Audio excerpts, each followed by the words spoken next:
예, 두 번째 주간 마지막 수업을 하도록 하겠습니다. 아마 6번째 단락일 것 같고요. 거시경제 지표, 특히 환율이라든지 등등의 변동에 따라서 개인들은 어떤 영향을 받고 또 기업들은 어떤 영향을 받는지에 관해서 제가 간단하게 사례를 들어서 설명했습니다. 특히 이제 아파트 가격도 얘기를 했었고요. 키코라는 어떤 제품에 관해서 이해를 못했을 경우에 중소기업이 겪는 어려움에 관해서 잠깐 얘기를 했습니다.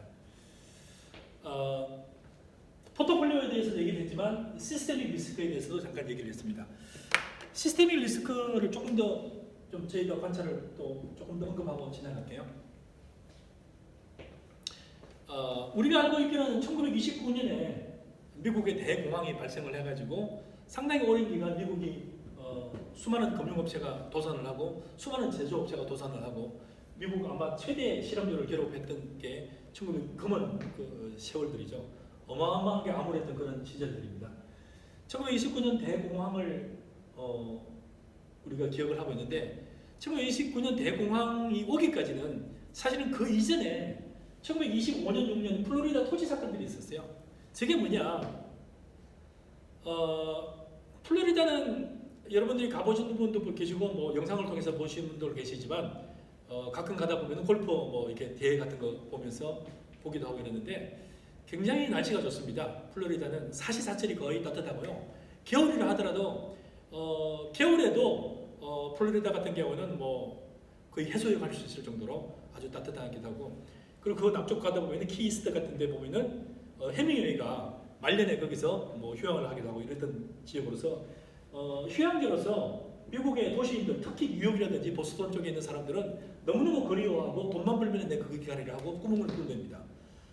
월스트리트 같은 데는 굉장히 돈을 많이 버는 사람이 많죠. 월스트리트 애널리스트라든지 유명한 펀드 매니저 같은 경우는 아주 젊은 시절부터 돈을 벌고 30대 중후반, 뭐 길면은 40대 초반, 보통 30대 중후반 정도 되면 돈을 다 벌고 그리고 은퇴를 합니다.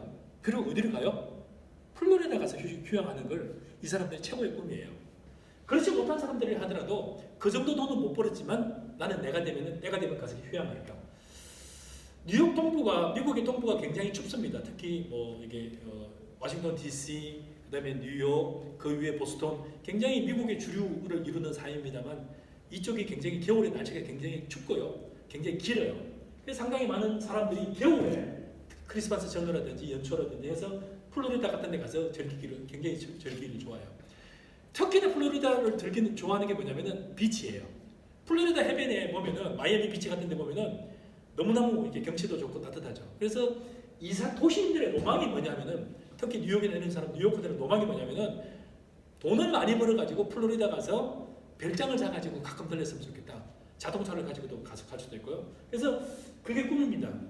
그런데 플로리다 토지 그 해변 주변의 땅들이 어마어마하게 비싸요. 근데 그 플로리다 주변의 땅들은 또 제한되어 있으니까 특히 바다가 보이는 땅은 제한되어 있으니까 그 뒤에 있는 것들 바다가 조금 안 보이는 땅들도 올라가기 시작하고 점점 올라가. 예를 들어서 지금 따라 한 평에 한국도 평으로 할게요. 한 평에 만약에 1달러였어요. 나중에 뛰다 보니까 한 평에 뭐 10달러가 되고 나중에 한 평에 100달러가 되고 이러는 거예요. 평범한 농지에서 또는 평범한 휴양지에서 지금 뭘로 변하는 거죠? 플로리다에 있는 상당히 많은 땅들이 뭘로 변하는 거죠? 어마어마하게 부동산 투기의 장으로 변하는 거예요. 바다가 보이는 땅뿐만 아니라 바다가 전혀 보이지 않는 산골짜기 땅인데도 불구하고 그냥 플로리다 해변이 가까움 또는 심지어 안 보임에도 보인다 그러고 땅을 팔아먹고 그래요. 이쪽으로 누가 사느냐? 도시인들이 사는 거죠.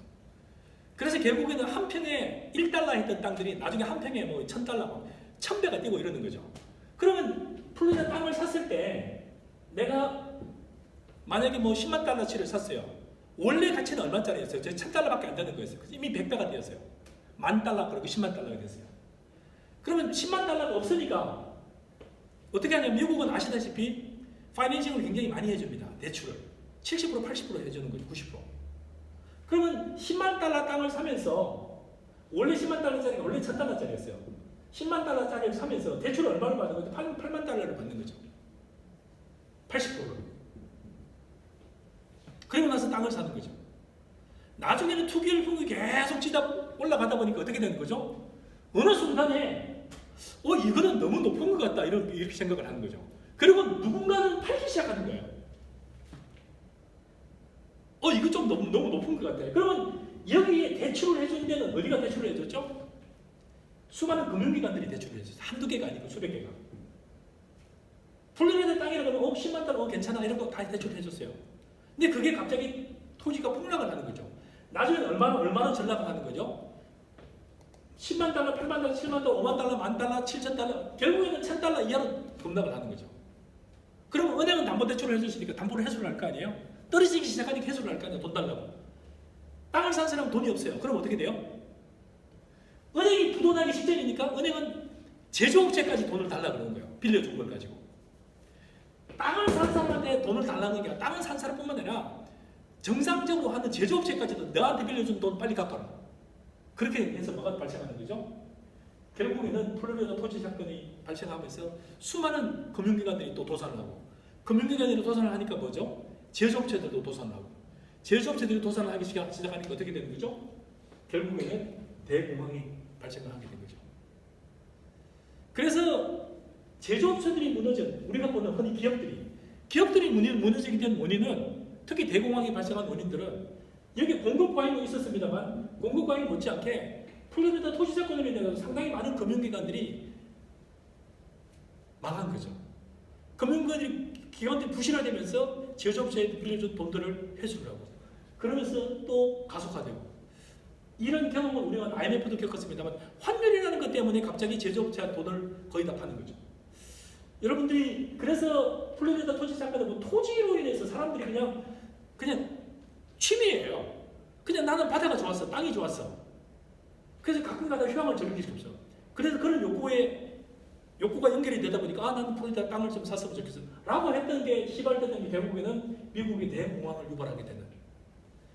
그래서 미국의 대공황을 유발한 그 원인들을 살펴보는 여러 원인들을 보면은 최근에 분석하는 많은 분들이 플로리다 토지 사건이 미국의 대공황을 촉발하는 어쩌면 기폭제가 되었다 이런 얘기도 합니다. IMF를 겪으면서 수많은 기업들이 여러 거시경제가 지표가 변하면서 어떤 고난들을 겪는지를 살펴봅니다. 여러분들이 소주를 좋아하는지는 모르겠지만 저는 소주를 별로 안 좋아해요. 맥주를 좀 그나마 좋아하는 편인데, 우리나라 사람들이 가장 좋아하는 소주가 진로 소주 아시죠? 진로. 저도 대학 등등 다닐 때 가끔씩 먹었습니다만, 전 국민이 그렇게 좋아하는 소주 회사가 망하리라고 생각했을까요? 네. 전 국민이 좋아했음에도 불구하고 소주 회사인 진로가 망했어요. 그리고 외국 회사들이 그 자문을 하고, 그래서 진로라는 그 회사의 채권이 예를 들어서 100억을 나중에 줄게라고 했던 진로의 어음들이 얼마까지 들어갔냐면은 결국에는 100억짜리 어음이 5억으로 떨어지는 거죠. 이거 3개월 뒤에는 진로라는 회사가 받을 돈이에요. 그리고 진로가 줄 돈이에요. 그리고 진로가 주기로 내가 나중에 돈 줄게 2달 뒤에. 근데 진로로부터 돈을 받기가 굉장히 어려워요. 진로가 부실해졌으니까. 그럼 그 채권 가격이 어떻게 되는 거죠? 원래 100억이었던 진로 채권이 100억이 아니라 10억이 되는 거고, 10억도 싫어요. 저 10억 못 받을 것 같아. 그럼 어떻게 되는 거죠? 진로의 채권이라는 거는 어느 날 갑자기 5억 원이 되는 거고 3억 원이 되는 거죠. 자, 그러면은 진로라는 개별 기업을 평가하는 입장에서 봤을 때는 저게 얼마일까? 자, 이때 내부자와 외부자가 있어요. 진로를 정확하게 모르는 한국의 많은 애널리스트들과 기업인들은 5억 원이 되더라도 사면 안 된다고 했어요. 진로에 관해서 조금 거시적으로 바라보는 골드만삭스 같은 자문해주는 기업들은 이거는 그 정도 가치는 있는 것 같아 라고 생각을 해서 진로의 채권들을 상당히 많이 샀어요. 누가 샀을까요? 골드만삭스부터 시작해서 외국계, 골드만삭스인지는 모르겠지만 등등 외국계 자문해주는 사람들을 비롯해서 외국계가 많이 샀어요. 실제로는 진로의 채권들이 IMF 이후에 경영권은 넘어갔습니다만 진로의 채권들은 실제로 70%, 80%, 90% 다 돈을 줬어요. 바꿔 얘기하면 뭐예요? 100억짜리 진로 채권을 들고 가면 얼마를 주는 거죠? 90억을 주는 거예요. 근데 IMF 때는 다 공포감과 위기감에 있으니까 이거는 5억도 못 받을 거예요 해서 5억이 사가라고 해서 싫어 5억이 안 산다고 그러는 거예요. 근데 누가 산 거예요? 거시 지표를 이해하는 외국인들이 산 거예요. 그럼 만약에 진로라는 채권을 2천억을 산 A라는 회사가 있으면 그 회사는 돈을 얼마를 벌었을까요? 진로가 받을 채권이 2천억이에요. 진로한테 진로가 돈을 줘야 되는. 그러니까 진로로부터 돈을 받아야 되니까 의미니까 진로라는 회사가 책임을 지는 거예요. 2천억에 관해서. 근데 진로는 보니까 IMF 때 보니까 돈에 대해서 부도가 났어요. 그러니까 돈을 줄 능력이 없는 것 같아. 그러면 이거 거의 휴지 조각이잖아요. 그래서 국내의 은행이나 채권들은 이거를 하나도 안 샀어요. 근데 외국계 투자자는 샀어요. 몇 퍼센트 샀어요? 3%, 2% 샀어요. 2천억이라는 채권을 얼마 주고 산 거죠? 3%를 사면 60억 주고 산 거예요. 그러고 나서 다시 얼마를 받은 거죠? 만약에 80%를 회수하면은 1,600억을 회수한 거예요. 60억을 가지고 1,600억을 회수했으면 돈 얼마를 받아간 거죠? 자, 거시경제의 지표를 IMF 상황임에도 불구하고 모두가 국내는 거의 우왕좌왕하는 그 시절에 이거를 위에서 조금 더 글로벌하게 쳐다보는 글로벌 어드바이저들은 이걸 뭐라고 생각하는 거죠? 진의 고객들한테 막 사라고 그래요. 아, 이거 휴지 조각이 돼서 괜찮아, 그냥 사.